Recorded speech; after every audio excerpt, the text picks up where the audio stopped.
Alright, if you hear noise in the background, I think it's just the fan being on.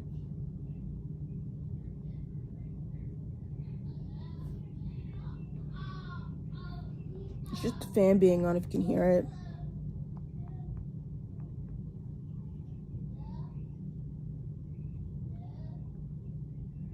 It's kind of annoying, not gonna lie.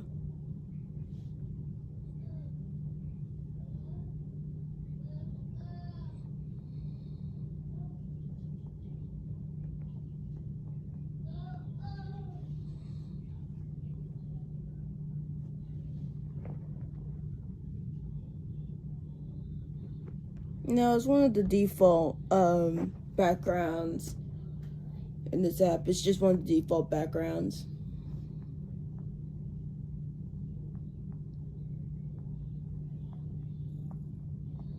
I'm trying to find the perfect video to play while I'm over here trying to make characters and stuff.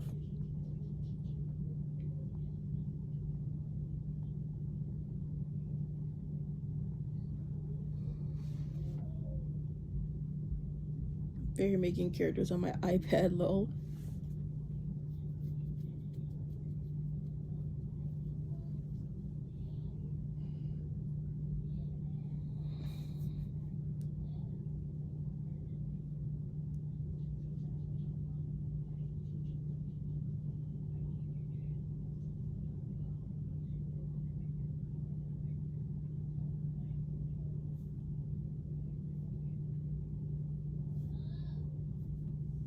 I think I found one.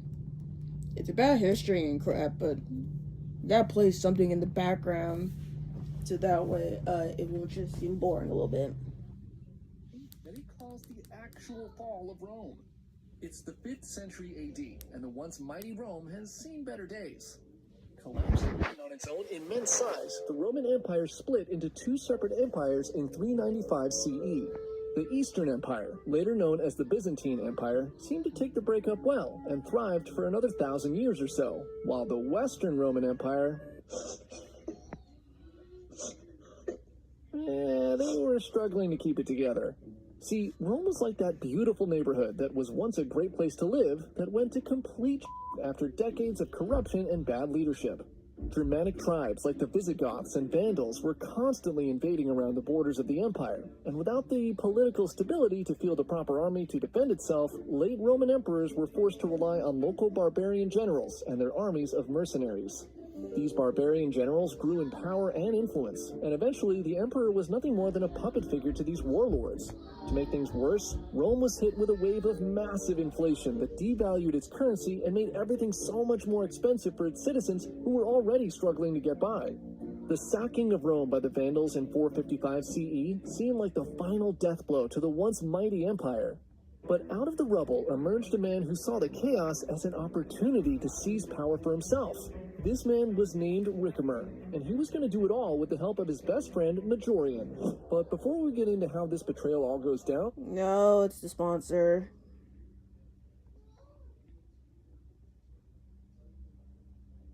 The greatness. And here's the thing. They both wanted that power, so much so that they worked together to orchestrate a coup against the Emperor Avitus, who they thought was doing a horrible job. With Avitus gone, Ricimer became the most powerful man in Rome. But there was one problem.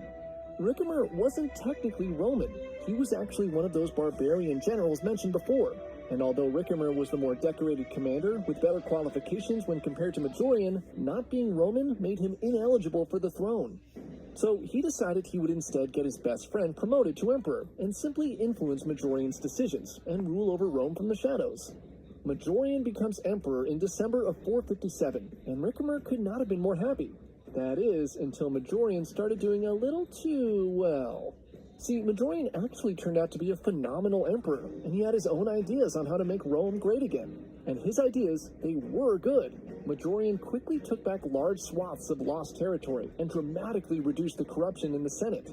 He instituted sweeping changes which made the lives of Romans much better, and in just a few short years, there was a glimmer of hope that the Western Roman Empire could possibly return to its former glory. This unexpected success pissed Ricimer off. This was not how it was supposed to go. In his mind, he was the one who would restore Rome's glory, not stupid Majorian. But before he could do anything about it, Majorian had already reclaimed most of Italy, France, and Spain, and he now planned a massive campaign to reclaim Rome's lost African territory. In preparation for this expedition, Majorian amassed a huge fleet in Cartagena, but under mysterious circumstances, the entire fleet was set ablaze just before the invasion, with whispers that Ricimer might have had a hand in it. The loss of the fleet was a huge blow, and Ricimer seized the moment and, using a combination of lies and bribes, tries to convince the Senate that Majorian was unfit to rule. Majorian, unaware of Ricimer's actions in Rome, traveled to see his old friend for advice. Majorian arrives unarmed and without guards, because why would he ever need that? This is his oldest and most trusted friend we're talking about. Well, the feelings were no longer mutual, and Ricimer and his men go out to meet Majorian on the road. Without flinching, Ricimer has Majorian arrested and kills all of his companions on the spot. He strips Majorian of his imperial clothing and then imprisoned and tortured him for 5 days. Throughout his time in captivity, Majorian wonders out loud why his friend would do this to him.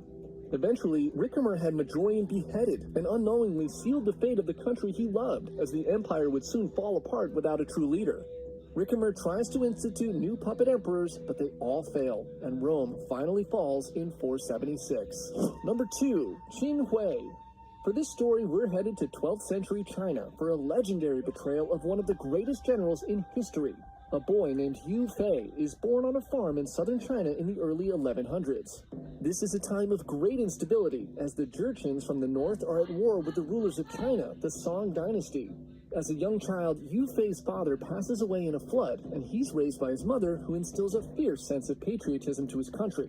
When the Jurchens begin invading Song territory, Yu Fei, now a man, is torn between his strong desire to defend his country and his dedication to take care of his now elderly mother.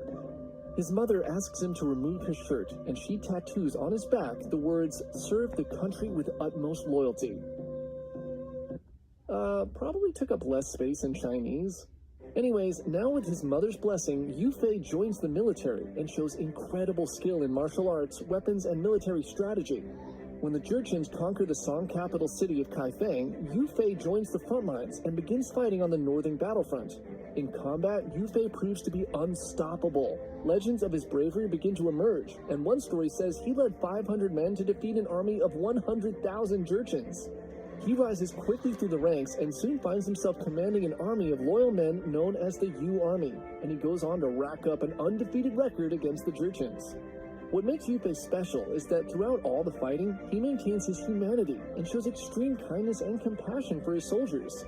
He personally tends to his wounded men, and when any of his men fell in combat, he would instruct his wife back home to send their own money to the soldier's family. For the next 10 years, Yu Fei and his men fought tirelessly to claw back the conquered northern Song territory, and he becomes a national hero. By 1140, he's within striking distance of the fallen capital city of Kaifeng. His dream of unifying China is now within reach. But if there's one guarantee in life, it's that success often breeds jealousy in others. As Yu Fei prepares for the final advance on Kaifeng, he receives orders to return home. See, the problem for Yu Fei is the former emperor of the northern Song dynasty was still alive and being held captive by the Jurchens. If Yu Fei was able to win and retake the city, this most likely would free the former emperor, and that would cause all kinds of problems for the current ruling class of the southern Song dynasty. Who would be the rightful ruler of the land? What would happen to those in power now? These were questions the officials close to the current emperor didn't want to have answered. A man named Qin Hui, a close advisor to this emperor, saw Yu Fei's growing influence as a huge threat.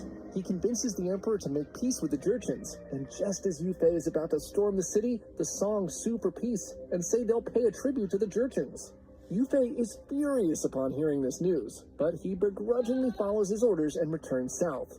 All the land he had fought to regain is quickly recaptured by the Jurchens, and he can do nothing but watch. The fighting and the deaths of his men over the last 10 years were all for nothing. When Yu Fei returns to the capital, Qin Hui convinces the court to imprison him for conspiring against the emperor. He's thrown into a dark cell and subjected to months of torture in an attempt to force a confession. But Yu refuses to admit to crimes he never committed. Yu Fei eventually dies in prison at the age of 39. Some report that Qin Hui had him poisoned in his cell. Decades later, the truth of Qin Hui's involvement in Yu Fei's death was revealed, and statues of Qin Hui and his wife in a kneeling position were erected in front of Yu Fei's tomb as a symbol of their wrongdoing. For centuries, these statues attracted people from all across China who would come to pee and spit on the man who killed the greatest general China had ever seen. Number 3, Akechi Mitsuhide. We couldn't do a video on betrayals and backstabbing without doing at least one story from the Sengoku period in Japan. The Sengoku Jidai was a nearly 150-year civil war that took place in 15th and 16th century Japan, where regional warlords called daimyo fought to become the great unifier of the country. In this chaos, a minor daimyo from the Owari province named Oda Nobunaga began his rise to power using erratic and unconventional tactics, which quickly proved effective on the battlefield. Now, the thing about Oda that you should know is that he wasn't like most other lords. He dressed flamboyantly and was often seen with messy, undone hair.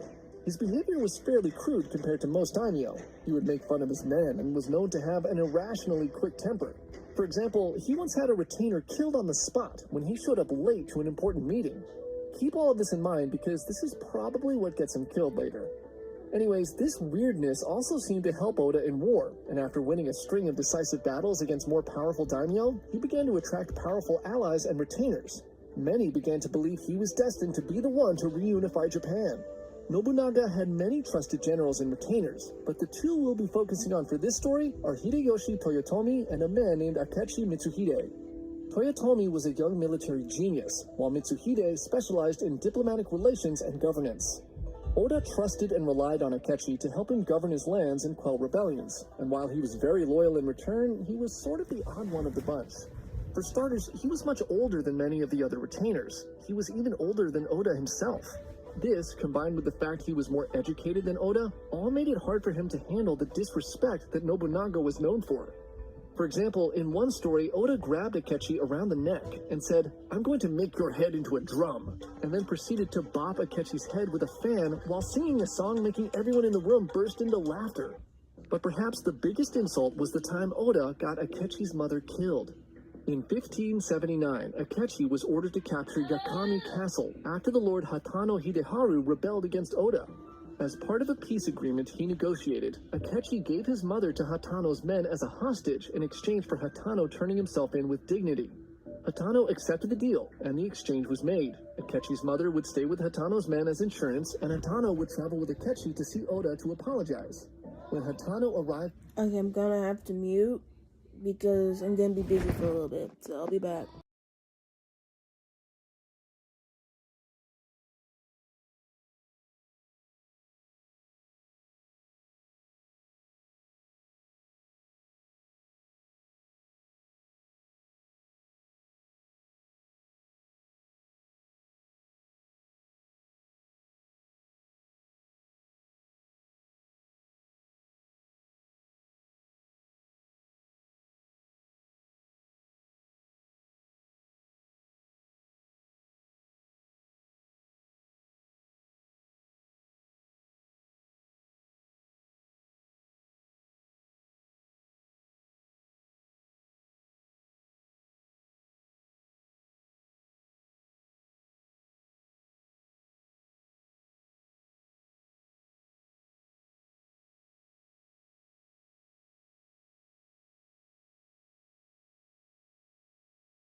Because I'm getting too busy and not many people are showing up, I'm gonna end this life short.